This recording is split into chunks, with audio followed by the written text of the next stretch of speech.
everyone, and welcome to episode 8 of Everyday People. Today's topic is about international politics, namely politics in Rome. Based on the new cabinet minister Cecile Kyenge and the racial discrimination which she's encountering, it was hailed as a giant step forward for racial integration in a country that has long been ill at ease with its growing immigrant classes. But Cecile Kyenge's appointment as Italy's first black cabinet minister has instead exposed the nation's ugly race problem. One politician from a party that not long ago ruled in a coalition divided what he called Italy's new bonga bonga government. On Wednesday, amid increasing revulsions over the reaction, the government authorised an investigation into neo-fascist websites whose members called Kyenge a Congolese monkey and other racist names. Kyenge, 48, was born in the Congo and moved to Italy 3 decades ago to study medicine. She is an eye surgeon. She lives in Modena with her Italian husband and 2 children. She was active in local centre-left politics before winning a seat in the lower chamber of deputies in the February elections. Premier Enrique Letta tapped Kyenge to be Minister of Integration in his hybrid centre-left and centre-right government that won its second vote of confidence on Tuesday. In his introductory speech to Parliament, Letta touted Kyenge's appointment as a new concept about the confines of barriers giving way to hope, of unsurpassable limits giving way to a bridge between diverse communities. His praise and that of others has been almost drowned out by the racist slurs directed at Kyenge by politicians of the anti-immigrant Northern League Party on one-off ally of long-serving ex-premier Silvio Berlusconi and members of neo-fascist internet groups. In addition to his bonga bonga slur, Mario, a European parliamentary for the League, warned in an interview with Radio 24 that Kyenge would try to impose tribal traditions from her native Congo on Italy. So there we have it, a new minister, Cecile Kyenge, coming to Parliament in Italy. Keep in mind she's married to an Italian as well, an eye surgeon, a professional, not him but her, and been receiving nothing but racial slurs, being called a monkey, and it's word of thought that what she will be doing now is bringing a bunch of baboons into the cabinet. What do people think about that? I mean, not at all surprising to me. Yeah, not surprising. What is there to really say, because you know how these people are.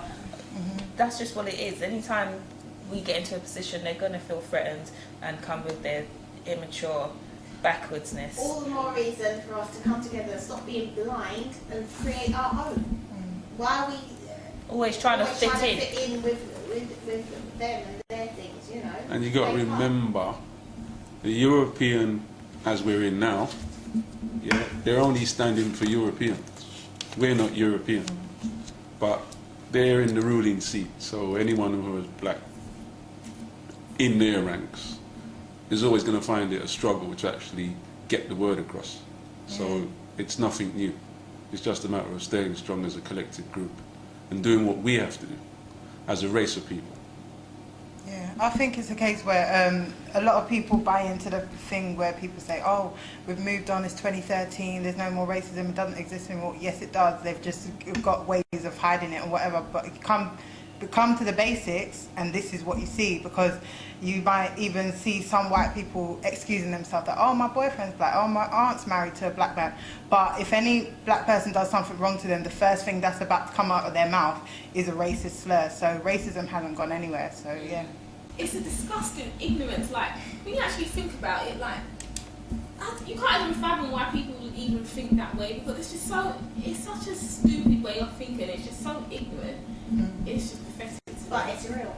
Yeah, it's real. And that's the point, it is real. Yeah. The only thing that gets on my nerves about racism is that they've got who the lower class is the wrong way around. That's what gets on my nerves. The only thing that gets on my nerves about racism is that people are blind to it.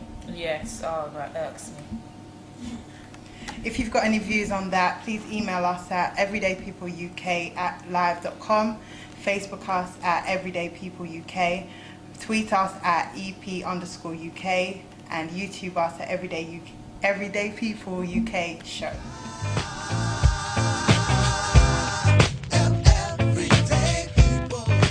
Now it's over to the panel, and we'll be taking your questions from everyday people like you to everyday people like us. And who's got the first question? First question comes from a female, 22 years of age. She says, I often wear miniskirts, a minimum of 6-inch heels. My friends think I need to dress more appropriately on the streets. I don't know what this means. Do girls need a dress code on the streets? I think there's a certain way of dressing, but it's not like a spoken rule, like everyone knows it. If you, for example, if you show leg, you can't show stomach or as much cleavage. If you're showing cleavage, you can't show as much leg. Those kind of ratios there, but there's no like official dress code because everyone has their own different style. If you're walking on the street, up and down the street every day, why do you need to wear 6-inch heels? I don't. Why not? If she feels comfortable. I don't get that. I see a problem heels. They're just with like the heels. I think, why, if you're walking up on the street every day, and where do you live? I'm assuming you live in the UK. That's why not are you wearing right. miniskirts in this cold weather? I don't Some get people that. do that. Yeah, why? No, I don't like that 6-inch heels thing every day. It's like just Mashing up your toes. And what I hate to see is you're walking up and down the mall, the shopping mall, right? Up and down, traipsing up and down. You're not in the mall for a couple of hours. You're not just. I'm not talking about the people that are going to restaurants and whatever. I'm talking about people that are shopping. Who goes shopping in heels? 6-inch heels. Well, in UK, no one does. In America, yeah. No, I see it here. People But love it. over here, they're doing it just to be like America. Yeah. But there Stop are some that. people that love heels, and I'm saying my only concern with the heels is posture in terms of you'd end up having back problems, you know, as time goes on, and Mash up feet. you know, not even about the mash up Bunions. feet, but bunions, but actually because you're walking on an instep, it actually can really do fault to your back and your muscles as Yeah. time goes on. So that is my issue with it. But apart from that, Even it's if you're just gonna more a wear the health heels. concern, but I think But even if you're going to heels. wear the heels, you're probably getting looked at the wrong way because of the mini skirts attached with it. That's if what you were I'm going to wear saying. jeans and heels, Yeah, but some like I people say, the do dress that because they code, like innit? that attention. Well, that's Well, there probably, you go. then You she need to has ask to. yourself why you she's like got to that question attitude. herself. Yeah. Why do you feel that you need to dress like that for attention? Yeah. Maybe not, but they don't have a problem with the What attention do they you do get when you in. go to an interview or, do you know, something? probably wear the heels. Well, the thing And is, the miniskirt. They probably get the job. What do you think as a guy? looking at the question, it's got my friends think that I need to dress more appropriately. So, how does the person's friends dress? Have we thought about that? What's appropriate? I think According to French that's perception. how you feel At the end of if the- you're not being overly provocative and just like looking downright ratchet, right? Dress how you feel, but you know the balance. Yeah. You know what you're going. You know if you're dressing in a miniskirt, 6-inch heels, and a belly top, Exactly. you know what you're going Yeah, on. don't be surprised to get the I think they attention might that just, you do. but the ones what I see who dress like that, they're evidently getting attention. They don't have a problem with the attention. They Yeah, love no, it. as long as someone doesn't act surprised when they get certain, because the attention is going to be negative and positive. Yeah, but so they she don't can't be mind. surprised because you put on that clothes. If the individual is confident, then you know it's not a problem. I think comfortable more to. I think the friends need to address what's appropriate because we don't know what the friends are dressing like. Okay, question 2. Question 2 says, hi everyday people, I am 45, very successful and have no children. Would have loved to have children, but it has never happened. I find that people almost scorn me for not having any children. Is being childless still taboo? Lauren from Birmingham. I think it is a taboo if like you're able to have children and you've made the choice not to have children and obviously it's gone too far for you to like want children now at 45, but although you can still. But I think to me, if you're able to have children and you haven't and you're 45, I think that's just selfishness. But then again, and that's why I said I don't ever comment on those things to people because you don't know the background or the history of the situation. If a woman comes in and she's like 45 and have you got kids? No, I stop from there because you don't know what their background is. And more often than not, like what she's saying, it's most people that do not have children, mature women at a certain age, it's not necessarily because they don't want to. I think part of the time, most of the time, is because they cannot, but they would never state that. But I think it's mainly because of that. But I think it is taboo in the sense of, and this is why I have a problem with it, because people do look at women almost as, you know, what's wrong with you, why you can't have children, even if it's not their fault, right? It could be medical, but they still look at they can't have children, you know, almost as if, you know, there's something like it's a scorn disease or something. Yeah, because you know? as a woman, that's why. Yeah, because I that's think what you're there's meant this to thing do. about, you know, being blessed if you can have children. Yeah. And But that I kind of think- thing. So I think it is taboo, and it's very sad that it is. I think society's to blame for the mixed message Yeah. of that, because Ex- at the same time we absolutely. push you should save having children till a later time and put your career first, and then when you do that, you realise you can't have children, and then you end up being bitter, maybe scorning people that do have children and looking down on them when actually they're just doing what they've been put here to do. Yeah. But then there are so many different ways of having children nowadays that everyone Yeah. can basically have children. So. But not necessarily, because I know many people that's tried everything. Well, not by loads of themselves, but stuff, they can have a and they've not surrogate been or able something to, like that. You You can know. have a successful couple who can't have children, Yeah, and they want children. yeah. So it's like personal Yeah. choice, but But I think depending it's on about being sensitive depending and on one's circumstance. allowing people to be sensitive, because more often than not, you know, I've done research on this, they actually can't have children, Yeah. but even though they would not admit to it, but you know, that's more often than not the case. Okay. Question 3. When are black people going to wake up to what's going on? Anonymous. Now, Anonymous, I don't know what you mean by when are black people going to wake up to what's going on. That can open up a whole debate of things. What's going on about what?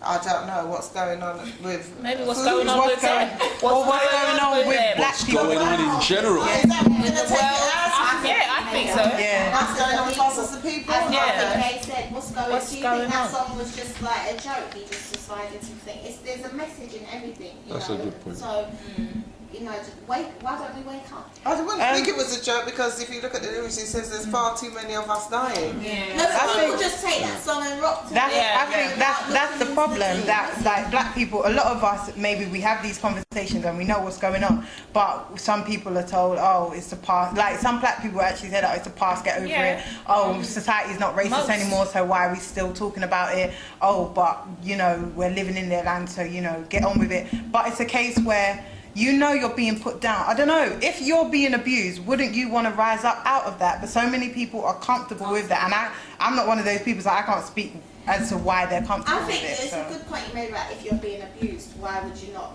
try to get out of that? And it's like, do you not? Is it a case where we don't realise we're being abused? But how can you not realise when you look across the globe, black people are being oppressed?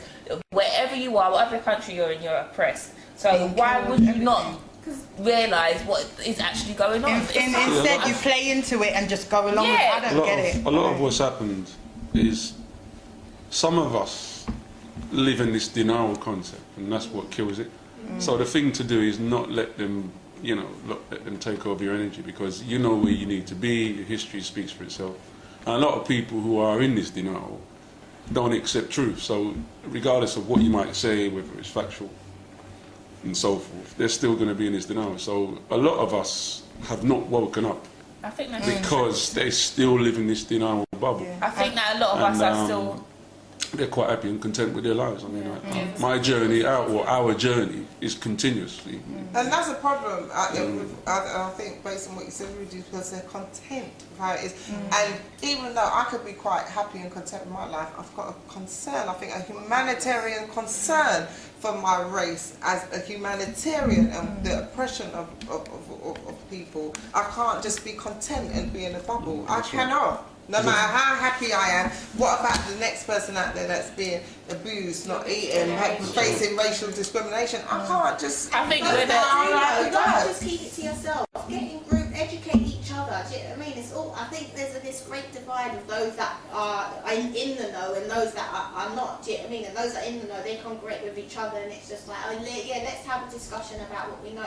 But step out and try to reach out to the people that don't necessarily know, your friends, your family. Do you know what I mean? But I think a lot of the people that don't know or pretend that they don't know, they don't want to know, and I think that they don't care about other people, because if they did, then they'll be concerned. Yeah, and get involved, because the people that do know, they always go out their way to try. Yeah. But you see people just blocking off. No, I've got my things to do, or you might have a house. I'm going to get my house first, or whatever. It's like I've got a house because I've put concern in my community first, so God's blessed me in that way, because it will come to you, but you can't think about yourself. There's ways of trying, you know, you've got to try different ways of trying to draw people in, because I think even before like the hidden colours thing, I think that brought in a lot of people that were out of the know and that were ignorant to wanting to know. I think that woke up a lot of people. Do you know what I mean? So if you even sat down and had a movie night with your friends, and some of those that claim like they're not interested or they don't know or whatever, and say let's watch this, have drinks that one Saturday night and watch this, I think that would draw a lot of people. But then what is it drawing a lot of people to do? Come around, have drinks and discuss it. When is it going to draw you to come around, discuss, and then put action?